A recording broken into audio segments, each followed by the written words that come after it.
I don't know. I don't know much about them, to tell you the truth. I don't know how you don't put your mic up to the mouth either. I don't know much about the product, so I really... hey, but you should have said... Future headline, number 2. Future headline for me, you should have said in the next 5 years is going to take off or not. Okay. But I'm thinking Future like headline, next week. Future headline. Next week, no. Number 2. All right, yeah, he's right. I'll go with you.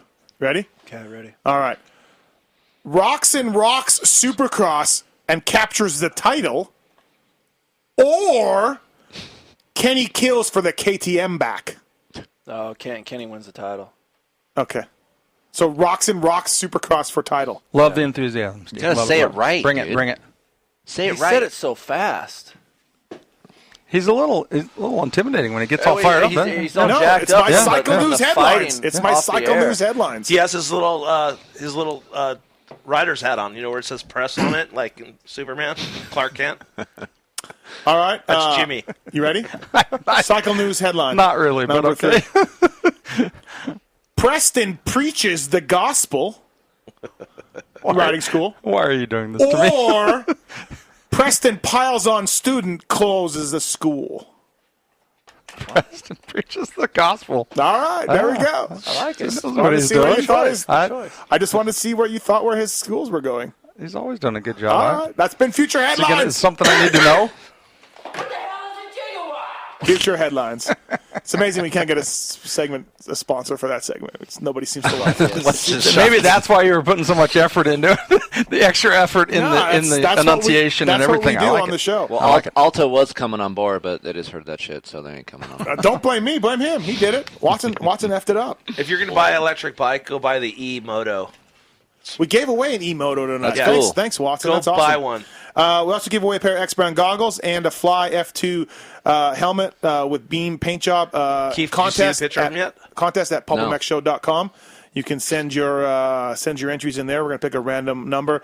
Kenny, what do you want to do for this complete RCH clothing set? You guys do whatever you need to do. Just give it away to 3 callers. I don't give a shit. Fantastic. Kenny's enthusiasm is great. It's waning. 95% dildos. PulpMX Show presented by BTOsports.com and Fly Racing.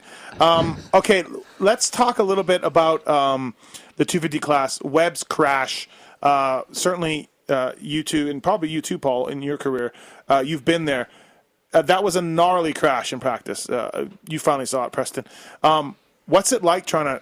I mean, how amazed were you that he won, I guess, in the first place? Oh, dude, I got a great one for you on this one. I was man enough to tell my daughter that he's a bad dude for getting up from that crash because I've, like you said, I think we all have, had a bike cough and spit over the bars and pile driven like that. It took me... The first time it happened to me, I was 17 years old, which I guess is about what Cooper is, maybe a little bit younger. It took me 2 years to trust my bike to be able to seat bounce it like that again. Yeah. But that was back in the day when bikes did it a lot, in fairness. Yeah. But I guess my point to my daughter was when I didn't think he'd get up and win. I was wrong, and he did. Remarkable. I said he's a bad dude, and he's more man than I was because it took me 2 years to recover from that exact crash. It scared me to death. Preston, what'd you think? I mean, his heat race, he kind of, like sort of soldiered on, and I was like, okay, he's just going to ride for points. That's what I said. And I get it. Yeah. To do that in the main event, though.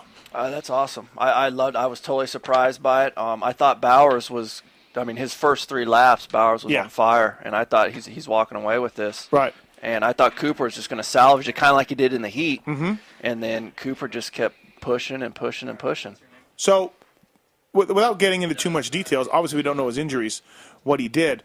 Do you think they just shot him up with Toradol or whatever and got him out there? 100%. I mean, and so 100%. Okay, but so does it work more? Does it work better in the main than it would in the heat? Like, would he be feeling the effects in the heat? Like, shit, I'm in pain.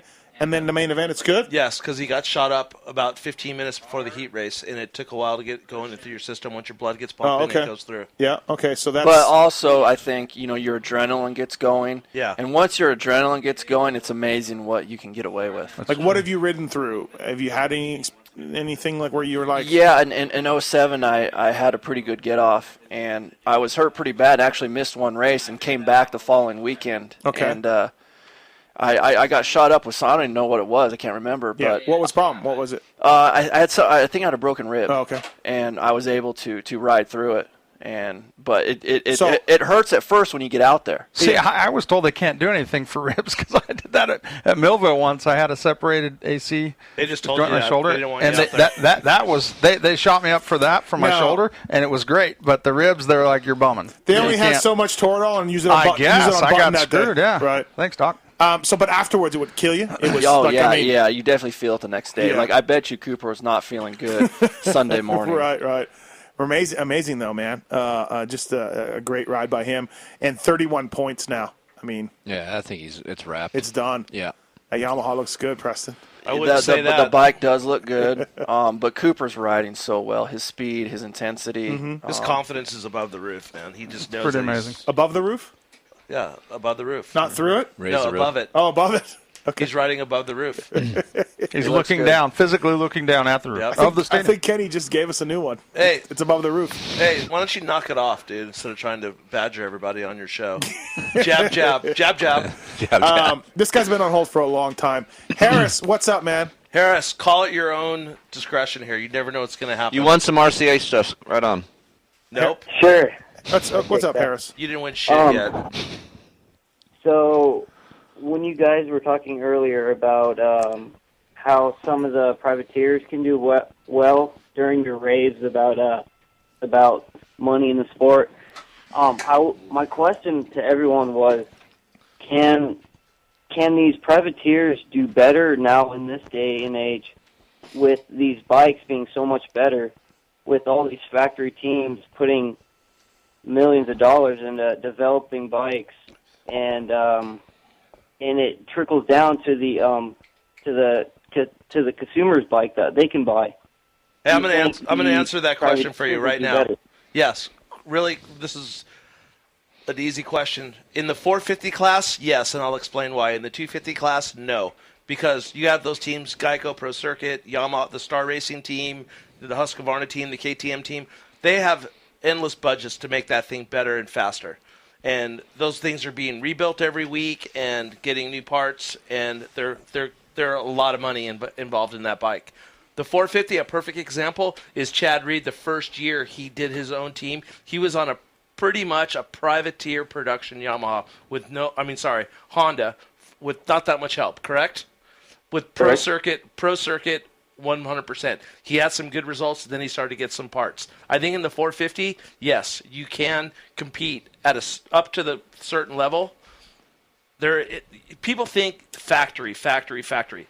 The bikes are so close, there's not that many. It's not like back in the two-stroke days where you had to have that transmission. You had to have that longer second gear. It's not like that any longer, I don't believe. Chris? No. I mean, he's right. 250F, you got to have it's 250F class, it's all motor. And I think it's better nowadays for the 250F guys because there are engine builders there's more engine builders that come from factories that have their own shops now that do good work, that bridges the gap. But Kenny's riding the 450 class. Like another example is Shorty when he had to do his own Honda deal when the McGrath thing took a shit. He had just, basic, aftermarket parts and shit. He podiumed or did really good at Oakland or something, and he top 5 all time. Well. Yeah. So, 250F class, you need a huge motor, but I mean, I don't think it's as bad as it used to be. But I think in that 250F class, you do need those guys are available to do that, but there's a cost behind that. I think you can see guys like Frenchie, Matt Jory, like we talked about earlier. Right. Mitch Payton's edge in engine technology when the four-strokes first came out, I think is gone now, and they're good bikes. There's nothing wrong with the Pro Circuit bikes anymore, but we see plenty of other colors that are really fast also. Well, a perfect example, and I know he's not riding up to his capability, but the guy is, like last week he had a good race, is Josh Hansen. He is in that predicament of a privateer on his own dime, has a guy doing his engines, and he's kind of, his hands are kind of tied what he can do and what he can't do, because there's other stuff he could get, but it's thousands and thousands of dollars. So he has to go out and just do it on raw talent. And you could see, if you go back and you watch Josh ride, you could see the explosiveness out of corners the other bikes have and stuff like that. You could see where his motor isn't as good as other people and his suspension isn't as good. That's what the difference is. All right, thanks, man. Appreciate you calling. I had another question for Kiefer as well. I don't know. Do it up. So I know you are friends with Ricky Baberick and Gary Sutherland and all them. You're kind of into the desert and off-road type stuff. Yep. And I was wondering if what I've been thinking is Yamaha with this new FX and WR and KTM with its just their KTMs are solid bikes. They're both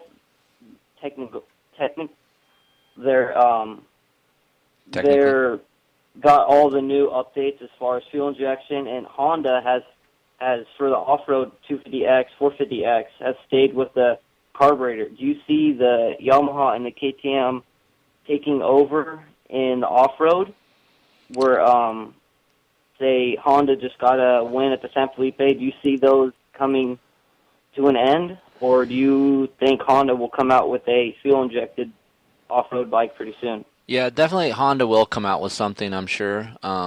But the big thing with off-road is just not as big as motocross and supercross, so it's tough to give a lot of rides out. And, Ricky's a perfect example. He was a hare and hound champion, but he kind of on his own dime. But I also think, too, like everybody's like, well, why does Yamaha come out with 250 FX and it didn't come out with the 450? It's always known that Yamaha comes out with one certain model first, and then it's usually a year or two later they'll come out with the next model. So is that Preston's fault? Is that Preston's fault? Right. The fuel injection on 09, and then the dual exhaust in 13.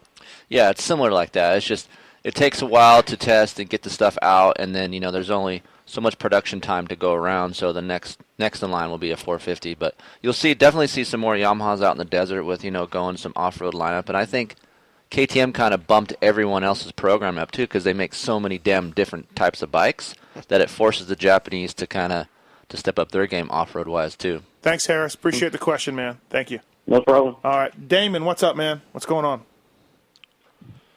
Damon. Bradshaw.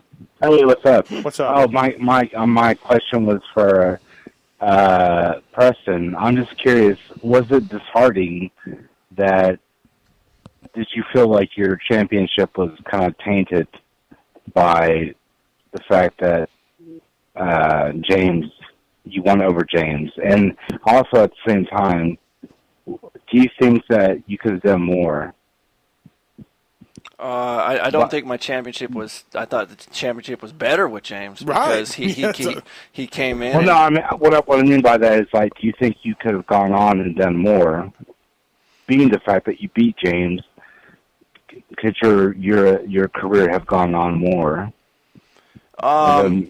Yeah, I don't think James had any effect on my career. I think my career was affected by me just making dumb decisions as far as which people to ride for. If you go back and look at Travis's career, the next year he had a factory Honda ride. I believe, did you have a couple good races? Like you got top 5 the first 2 races and got hurt? Maybe? No, you defended. You defended your title. No, actually, I didn't. Bubba won it the next. I got second the next year. Yeah, but when you moved up, but I mean, you were in the class. Yeah, you ran the plate. You ran the number 1 plate. I ran the number 1 plate, and Bubba beat me that year. But when you moved up to the 450, you had a couple really good rides the first couple races. You went like 5-5 in the first 2 races, right? No, that was 05. I was actually hurt, and I struggled a little bit in Supercross that year. But Timmy was right ahead of you. Outdoors, I beat Timmy. When I watched that 125 West debate, like you won that championship. There was no excuse for James losing it. So, like, I'm curious if, like, you ever question in your mind if, like, you could have gone on and done, like, carried it on. Versus, like, because when it comes to the conversation, it just seems like James he's being talked about more than you are. Do you lose sleep over it at night? Pretty much. I don't. Are you happy with your career? I'm very fortunate that I had a career, but I definitely thought my career could have been a lot better, and I think that's one of the reasons I got into coaching was I want to help riders make better decisions. All right, thanks, Damon. Right. Appreciate it, man. All right, thank you. Thanks, Steve. With the money that you made, do you have to work? I do, yeah. So people, and I was naive about this too. To retire at 30 years old, it takes a whole lot of money. It's crazy how much money it takes to retire. And I thought I had a lot of money. Yeah. And financially, I'm good, a lot better than most people probably. Did you have money left? Yeah. Oh yeah, yeah. And I still to this day have a great retirement. Right. But I'm 37 years old, and it's not even like let's say if I was 60, 55, no problem. Right. But I'm 37, so. So you got to still live your life and still have bills and you still have things you have to take care of. Yeah, because I'm so young still. Bunny needs food. Yeah, I mean I have to buy hay. Right. Hay costs money. Hey, Harold, you there? Donkey got to eat. Hey, yeah, Steve. What's Happy up? 200th, buddy. Thank you, man. I appreciate it. You've been there for all 200? No, shit. I wish, man. I discovered your show, unfortunately, way too late, man. I only discovered your show a little over a year ago. Oh, bro, you got to get back into the archive so you can listen to Watson's Gold. Oh, I know. I want to listen to, 136 with Tony Alessi? Is that what it is? Yeah. 134 or something like that? We need to get Tony back on. Yeah, man. I definitely Call him, will. Kiefer. He loves you. Will get back. Kiefer claims we could get him on. All right, we get him on. I bet you $20 you can't get him on. No. Not tonight, but I bet you I get him on. Don't think so? That's a good challenge. Okay. Yeah. All right, Harold, what's up? My question, Steve, if you were an active factory mechanic today. I'd be taking riders to the top, Harold. I know. And you were given a free pass to break one production rule and run any true, like pre-1985 real factory part modification or material. You got a pass to do one change. What would it be and why? Good question. Good question. You know, Wait. a lot of this stuff, I guess break the weight limit, but geez, those KTMs are below them right now. You know, I mean, I'd say the fuel pump that the old HRC bikes had them, but now there's fuel injection, so you know we're all good on that end of things. It's a good question, and the new bikes are. That's why part of me loves the 4-strokes, and I don't get the people who love 2-strokes so much because I love the tech that these new 4-strokes have. I mean, we have GPS and digital mapping and custom maps for different parts of the track. And it's incredible what the guys are doing in the technology nowadays, and I love that, man. It's cool. Whereas, Yamaha and KTM are trotting out, 15-year-old 2-strokes, and people are freaking out about them. All new. I think the one thing that I would change, if I could go and do it, is the fuel. Go back to... I thought about that. Yeah, go back to the letter. I would change the sound. Sound and fuel. It's bullshit. Yeah, I was looking at Phil's exhaust. His exhaust was so long compared to what I have on my bike at home, and I asked Patrick why, and it's past sound. They keep making the sound lower and lower. They fucking go to the monster trucks, and it's loud as shit. What's the? I don't understand that. Why? Well, you can't hear anything anyway, so what does it matter? Like they're not quiet enough to hear anything. And like I said, the monster trucks are in the same stadium the next weekend, and they have just straight headers. But I think the monster truck is a short burst of noise, and then it's quiet, and then you can hear the announcer. I've never been to a monster jam. So is that the reason? That's true. Is that the reason why they do it? Is because you can't hear the announcer? I don't know. No. The whole thing started with the EPA and all that stuff. Isn't the FIM rule? FIM's even stricter. Yeah. They're 96 or whatever. What are we at? 98 now or I don't know. Yeah. We're at where a bunch of people still fail and they pass them anyways. That's where we're at. Welcome to the AMA. All right. Thanks, Harold. Man, appreciate it. Good question. Yeah. Thanks, Steve. We're at the point now where they don't stand on the side of the track and pull people off practice and go up. Your time's gone because you didn't pass down. Let's do the voicemails, 702-586-7857. You can call anytime and leave a voicemail. We had like 37 voicemails this week, but I narrowed it down to just a select few. So let's listen to this, and you can call anytime. Hey there, Steve and whoever else there. It's Daryl from Canada. Hey, it's pretty cold up there, minus 12 degrees Celsius. You do the math. So I just wanted to call in and say a little something about their Ryan Dungey. Pretty much a honorary Canadian boy. He probably could skate on the outdoor rinks here up there in Canada if he wanted to, I guess. But good to see the kid get the win. He rode pretty good. I'd say he'd throw on a toque and race up here in the snow if he could. I think he could, yeah. I think this guy's friends with your brother for sure. Devin there, yeah. Just don't worry about the not reading and stuff like that. Canadian school system fucked me pretty good, so doing the same old brother. Have a good one. All right, thank you. That was a good one. No. Yeah. That guys represent Canada. I don't know if that could not. That's probably a joke, but that might not be. No, that's not a joke. No, I think it's a joke. I'm 60% sure that's a joke, but that could 40% chance that could be just the way the guy is. I hope that's real. No, I think he's drunk and he called in. And that's what we got. Yeah. All right. Oh yeah, you know it. Hey, Steve and Jason. Brad up here from Canada. Just wanted to call in on the week before your 200th show.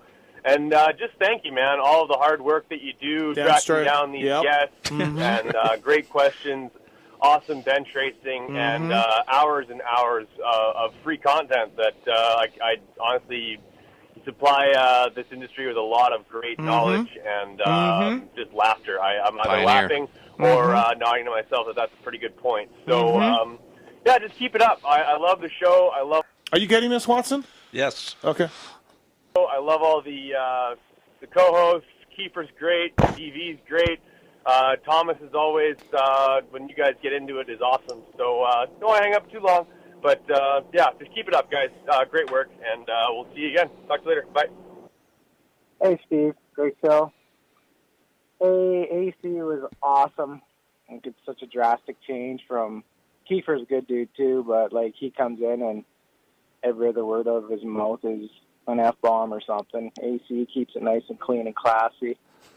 Anyways, Kiefer needs to tone it down. I don't think you swear that much. There was one. Actually, I drove home one night after the show, and I told Heather, I said the F word a lot that show, and I was like, that's abnormal. Oh, really? Yeah, it was abnormal for me that show. Yeah, I don't remember. I mean, you do drop some F-bombs. Right. But I think it's appropriate. And you're still way behind this guy. Yeah. But, yeah. Am I doing better? Oh, yeah. Killing it. Oh, tonight? Yeah, on the show. Absolutely. Can we go to the scoreboard? Yeah. Hashtag killing it. Yeah. Anyways. Tone it down. Just chill out. Right. I'm chilling out. I kind of like to listen to the show around my kids a little bit if I can. But good job. I don't even bother when he's on. But asshole. Anyways. Fucking asshole. Probably doesn't matter what I think anyways. Then he says, it probably doesn't matter what I think anyways. Yeah. That guy called in again later on. I didn't play it, and he said you did a better job on the next show. Yeah. So he recognized. It's probably that one show I the just one that threw it down. Yeah, the one you thought. Yeah. We just got word that drunk Canadian, it was a joke. Yeah. Oh, on Twitter? Yeah. Bummer. Confirmation. Yo, Steve. This is Dave. I heard your rant on your wrist fine, and I am one of the people who bag on you about it. And I'm calling in to let you know that, yes, I do drive a truck. I do not have a Honda Civic. I've owned many trucks. I bought a brand new Chevy Duramax and sold that as my family expanded, and I didn't need a dumb diesel, so I bought a GMC Sierra. Gets 24 miles a gallon, has a fuck ton of horsepower. It's a quad cap leather, and I don't need a trunk because I'm not a pussy. Why have a trunk? Go buy an SUV. My wife has a Tahoe if I want a trunk. So that's my rant. You got your rant. I'm giving you my rant. Whatever, bro. Suck it. Your truck doesn't even have a damn frame. Dumb. It doesn't have a frame. What? It doesn't. He's talking about the unibody design that the Honda. Is that what it's called, Jay? Yeah, unibody design where it's not two sections; it's one frame that the truck frames the body sits on. Everyone that works at Honda drives one of those. Ridgelines rule, bro. Like I get it that you don't like the way they look; they do look a little different. Yeah. That's one of the reasons why I liked it because driving a Toyota or a Ford. Hey, look, 8 million people drive Toyotas and Fords. I like the Ridgelines and the way they look, and they're cool. And oh yeah, no, those things are dangerous with the frame thing. What do you mean? Oh. And I hope that this jerk off goes and has his family in his truck in his 4-door crew. What? Don't. Are you gonna go there with the family, like get in an accident? No. Oh, Kiefer. Man, I thought you were gonna Bro. Holy crap, man! I hope you have a crash and your thing blows up. You want to see what your frame's like? Go crash your family somewhere. No. I hope this jerk off has his family in his truck and therefore has no room in his truck for groceries or whatever, precious paintings, whatever you want, and it pours like hell on him, and he doesn't have his trunk. And I have my shit, and it's dry as fuck. And his shit is fucked because his family's in the truck. And then the frame cracks on the way home. So I just hope, and one day he will go, wow, that's a great idea. I wish I had a trunk. So great that they discontinued your truck, right? It's coming back. Coming back. Yeah. Have you seen the spy photos? Yeah, Jody got some. No, they're spy photos. And here's what pisses me off. There's spy photos of the 2016 Ridgeline, but you know the piece that goes from the cab to the bed? It goes like in an angle? The new one doesn't have that, and I like that. So it's a straight, like... It's a straight-looking thing, and I like the way that thing goes. That definitely made the Ridgeline unique. It did. Unique meaning cool. I wouldn't go that far. Okay, let's. I don't like the frame on the thing. I'm just okay. Well, I like my trunk, so Yeah, whatever. fuck that frame. A truck either. Hey, it's the yellowest of rain, and I was thinking Kenny's dad looks like he's from the future. I think it's the shades. That or he looks like a Terminator. Kind of does. Definitely, that's what I've noticed. And then another thing, I think they should stop waving the blue flag. You know, those guys are in the race. They belong there. And no, they may not be running the top speed, but the top guys should be able to go around them. It's like passing anyone else. It's part of the race.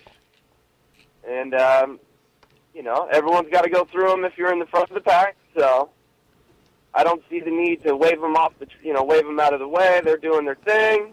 They're still racing for position. It is what it is. You know, get rid of the blue flag. That's my. Yeah, sometimes they don't know the leaders are coming up on Raining them. yellow. James will be back, and when that day comes, the sun will shine. Love this guy right here. The Hey, he yellow wouldn't rain will pour.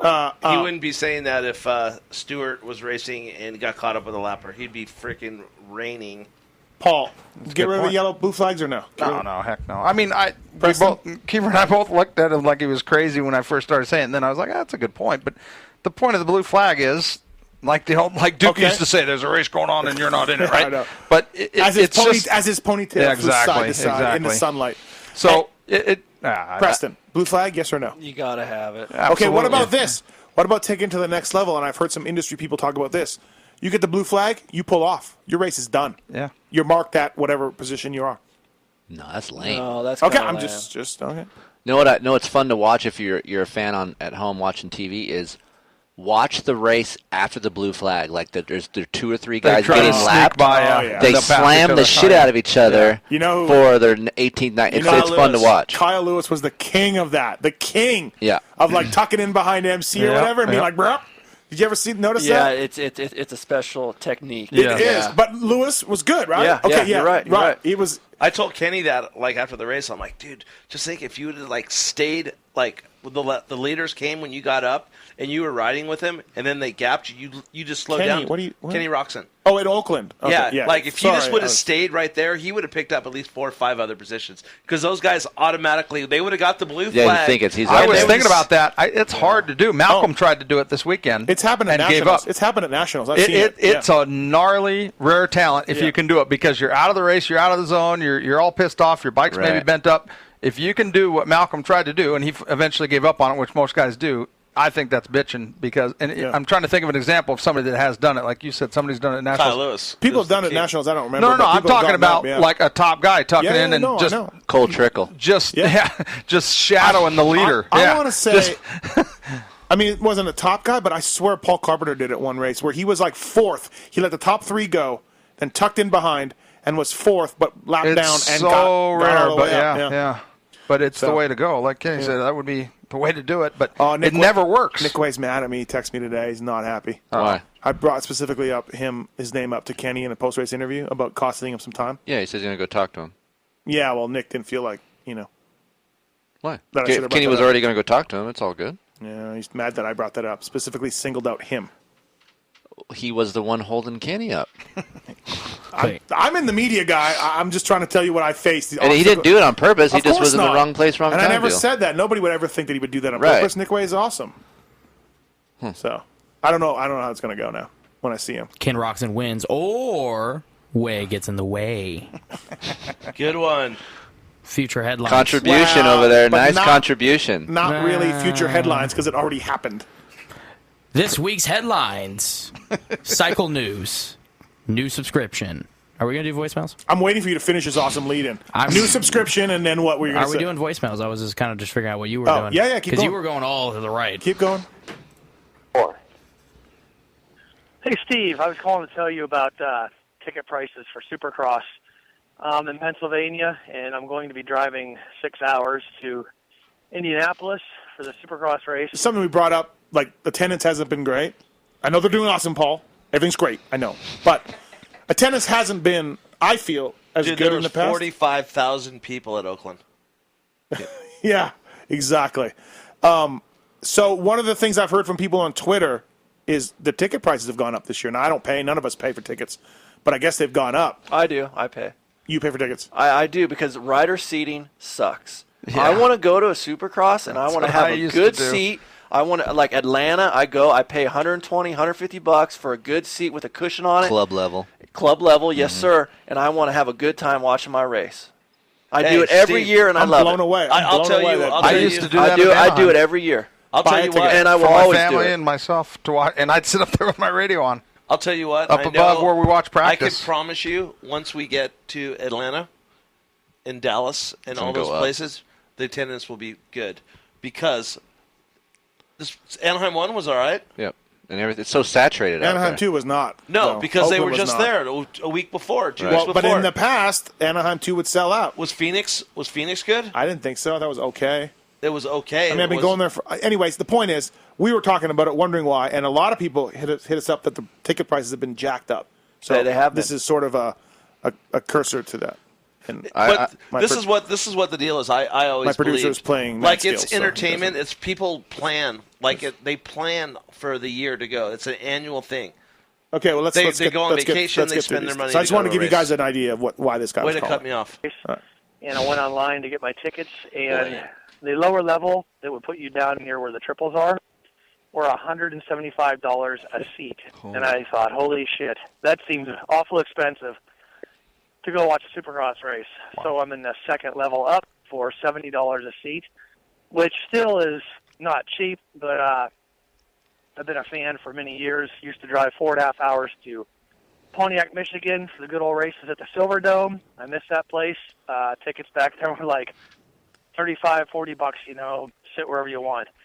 Anyway, I just wanted to let you know, because you guys have touched a little bit on some of the shows about how much tickets are for different races, and I didn't check the other stadiums around the country, but $175 for lower level seems like a lot of money if you're going to try taking a couple of kids with you.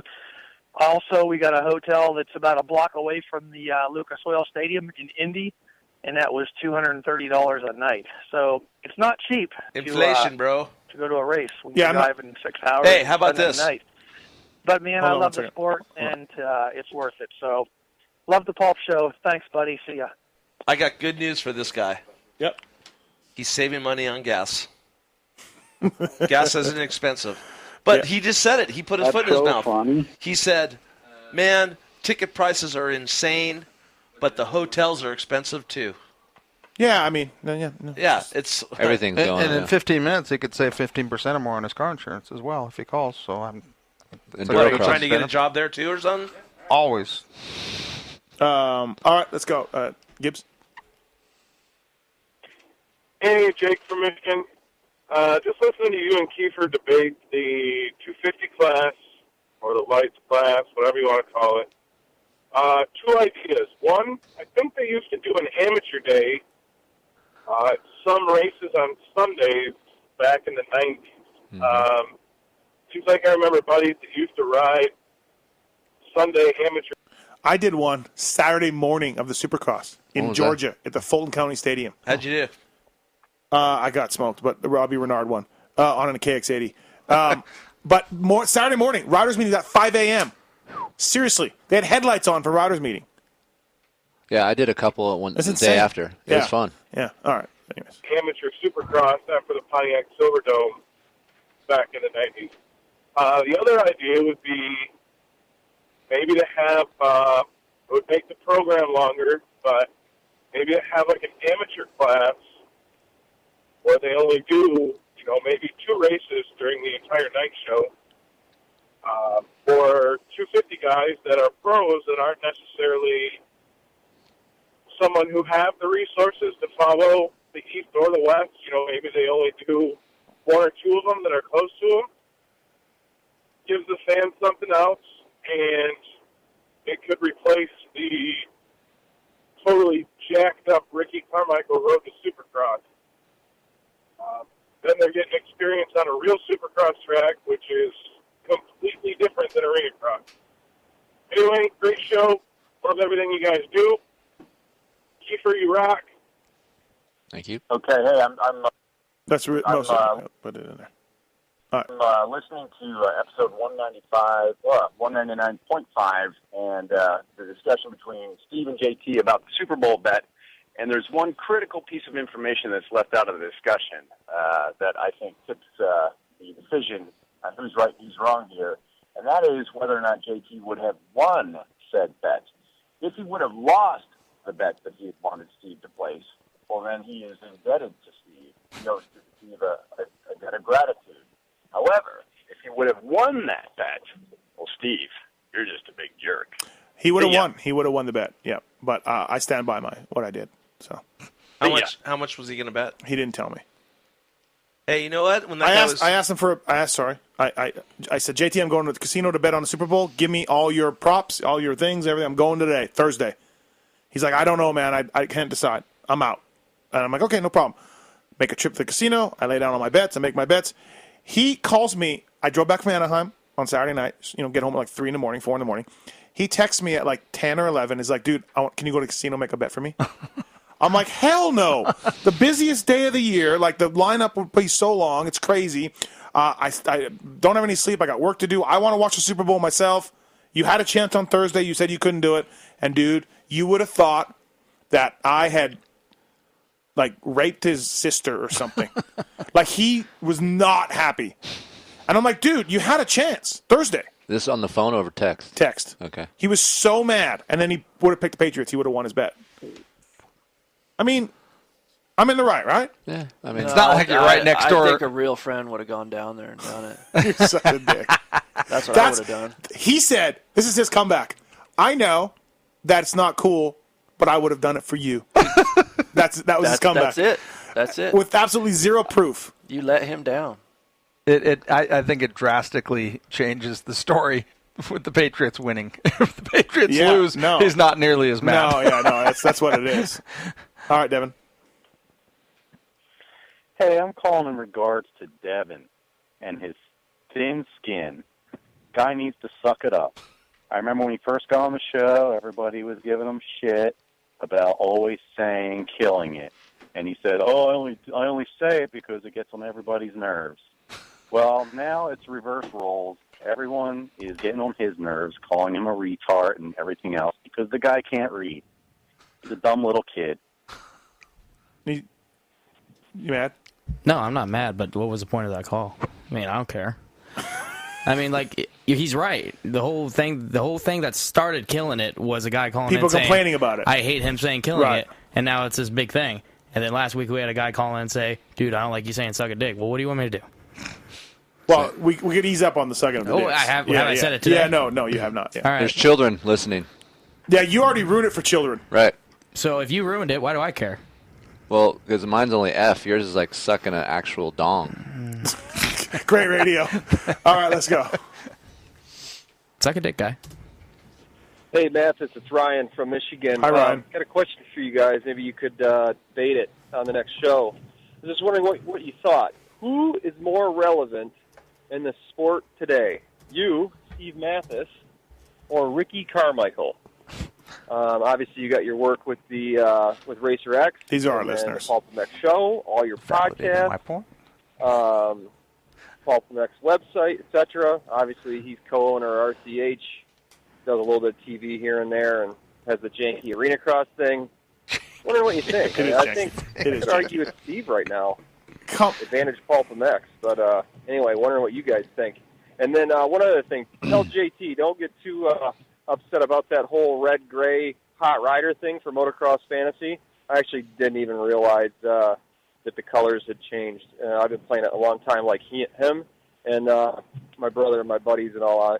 All refer to the bonus riders as red riders. So I knew exactly what he was talking about, and now he's confusing me when he says gray. So anyway, good job, guys.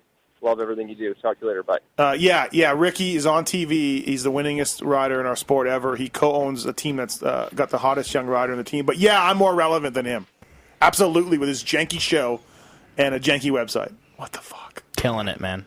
God damn these people. Loving you. All right. PulpMX. Hey, it's Nate from Indiana. Hi, Nate. 2 questions. One is Blake Baggett, has he changed? Looks like he changed the style of the number 4 on his bike. Just wonder if that probably has to do with it was the military resembling Ricky Carmichael. I know. That's for our listeners. So talk about that a little bit. What's wrong with them? Also, I'm 34. I must be getting old because it sounds like the new slang, instead of saying later, is to say just late. It sounds really weird and stupid. Maybe I'm just old. That just started last week. See you guys. Bye. No, I was saying late when I was a mechanic. Late, man. Late. Late, homie. Late? Peace. No? Catch you on the flip side. I don't say late. I don't say it, but I think it's funny that he thinks it's new. You know what I think?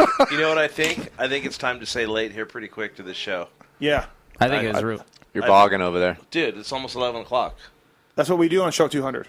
We go You big. didn't hear? It's a midnight edition. 5 hours? We go to midnight. 6 hours. Paul just did 5 hours. Yeah. He's freaking out. Every dude. time I come, the show gets longer and longer. The first time I came, he goes, "Oh, it's only a 2-hour show." No, just come up. bullshit. That's what you said. Every time it's longer. There's longer, no chance longer. I said that. That's why I quit. See? Just kidding. No, it was. You were angry. How much more we got? About 2 minutes. No, we're done. Let's take one more call for Kenny. And Brad wants to ask Kenny a team question. What's up, Brad? Hey, Brad, before you ask me a question, I'd like to congratulate you on the winner of the T-shirt, the hat, and the hoodie. Yes. For the RCH. Congratulations, hang in there, man. Way to just pull If that. you're going to be mean and talk crap to me, you're out. Absolutely not. In fact, a little bit of verbal waxing of your dong, actually. I was basically wanted to ask you, man, you've come from very humble beginnings as a team manager, mechanic, and risen to the level that you're at right now. Do you ever stop and have the moment of that, I've made it, and if you haven't had that moment, what keeps you driving forward to continue innovating and being hungry for more? Because innovating. A lot of people would again. stop and just be like, I've accomplished great things already. Shut up. Well, that's kind of a crazy question because this is the straight up truth. I was talking to my girlfriend about this probably 3 weeks ago, and I've never put myself on a pedestal and never said, "Oh, I'm better than anybody" or "Our team's better." I joke around. I joke around and say this, but I'm pretty humble when it comes down to it. I don't look at myself as any different I was when I was a mechanic. Sometimes I get really bummed on myself when I make mistakes and things don't go wrong, when things don't happen for the right way. So I get really down on myself, and I think that I should do better. And my girlfriend says something to me. Do you ever praise yourself? Do you ever think look where you've come from? And I really haven't done that. And sometimes I think I need to think what in my career I've come a long ways. Some people hate me, some people like me, whatever. There's nothing I can do about that. But every day I wake up and I just try to do the best I can do in life. I have a daughter now. I can't do the things I used to do and act like an idiot. And I have to try to do the best I can. I was telling someone this story this morning. I was reading this interview. This woman in this magazine on the way out here, and it said when she was in school, her dad used to tell her. What happened to Kenny? Her dad used to tell her, "Hey, do a world-class job at your homework," and she would say, "Well, it's just homework." He's like, "Well, do the best you can do and be the best you can do." So she did it. She got a job. She was working when she was going to grad school. She was working at a law office, printing copies, and her dad asked her, "Are you doing a world-class job?" And she goes, "Well, all I'm doing is making photocopies and stapling them together." Well, the next day she went to the printer and she said, "Okay, I have to be the best printer. Print these the best than anybody can, so I have to do a world-class job." Well, what I was trying to get at, what she was saying is her attention to detail of what she does on her daily business is she gives it a world-class, effort at what she's doing. And that's pretty much what I've always tried to do. Maybe not a world-class effort, because I have a lot of shortcomings and I have a lot of defects of character for myself. Continental. Exactly. But I just try to get better at my job. Continental effort. You know what? I never just say, you know what, we made it and put my feet up, because there's no egos on our team. We have, everybody knows who's involved, and no one talks about flying private and what they have and how much money they have. It's all towards that common goal. And that's what I'm about and the team's about. And it's like, Carey Hart could say, "Oh yeah, I live at this and I do that and I'm married to this person," but he doesn't. Ricky could do that. It's like we're all the same guy we were 20 years ago. We're just all broke privateers going to the race, but we're not. But we still have that mentality, if that makes sense.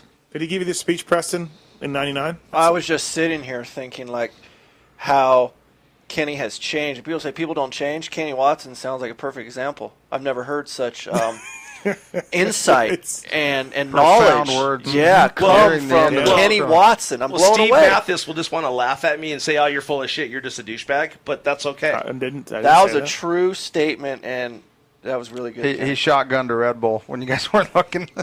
No, he's got a second win now. Short. Excellent. Well, thanks for answering my question there, and I'll leave you guys to finish off the show. Great show, guys. All right, Brad, stay on hold. Hey, Brad, Brad, will get your information. Thank you, buddy. We'll get you that stuff out to you ASAP. RCH Jimmy John's Soaring Eagle, a complete wear. I just got a text from Sage. He said him and Shorty are going to bed. That says the show's too long. Yeah. We did 2 shows last week, 9 hours. Right. A Pulp show. People loved it. Couldn't get enough. That's it. That is a wrap. Show 200 of the PulpMX show. Talk to you in another 100 shows. And all 4 of you guys were a big part of why we got here, and I appreciate it. And hopefully, we'll keep on going. Thanks to our great sponsors, of course, and thanks to you guys, the listeners. Man, it's been a ride, and we're hoping to keep giving you more interactive moto personalities each and every week, talking about this beautiful sport that we follow, that is just killing it and doing so well. Thank you, Feld. Thank you, Feld. Thank you, Feld. Paul, thank you for coming. Hey, I hope you have a blast, in all man. seriousness, no, I had a great time, and thank you. I'm humbled. It's cool for you to I come told in. everybody I was flattered you brought me in, and I'm just glad you got on a flight. That's a lot of big commitment. Yeah, no, come on up. What was the big question every time I asked you? Yeah. Is Paul coming? Is Paul coming? Yeah. He's like, Yeah. well, he's... I was in from the moment you called me. I was pumped. I was honored. Yeah, thank you. But Kenny was just wondering if you were going to make the flight. Oh, I was all over Everyone's it. like, you going to badger Paul? I'm like, no. I've known Paul And Lindsay Watson, way too long. you've been on a few times since you left the show, and I hope you keep wanting to come back. It's always a fun and time. Show me the money. And it's a great time. And Kiefer, awesome, always great. Thanks for coming having up. me. Yeah, and Preston, thank you, man. I always enjoy. I wish you'd come up more. Well, I mean, I will. As long as Chris, lets me ride with him in the car. We have good conversations. I know. Right. How long? For the record, how long does it take you to drive? Pookie's trying to tell me it's like 3 hours to where you guys live. I can make it. I could make it to Ontario in 3 hours from here. 3.5. It's 2.5 hours home. 2.5. Okay, Yeah. that's a long hike. Yeah, no doubt about it. They're literally desert donkeys. Thanks to Swisscore, too, a big part of this show, a big part of PulpMX, Moser, Blazer, all those guys that help me out with the show. And Tasers and Swizzy. It's great. Fantastic. It's going well. BTOsports.com, Fly Racing, Racetech, Vortex Racing, Roost Graphics, X-Brand Goggles, NFAB Jeep and Truck Parts, Pivot Works, Works Connection, Atlas Neck Brace, FMF Racing, W Wheels, Guts Racing, 2 Under, Galfer Brakes, KTMPartsExpress.com, Black Ops Moto. Gibbs, are we done? Is that a wrap? And Feld Motorsports. You know it. Wrapping it up. Thanks, Brader. Thanks, Gendro. Gibbs, thank you. You guys rule. Best out there, bro. Gibbs, thank you for your 55 shows and counting of the 200. Oh, hell yeah. I think. I appreciate it. I'm not done. You heard the mic. I know. I'm not done. Kenny's done. We'll see you next week, everybody. See ya.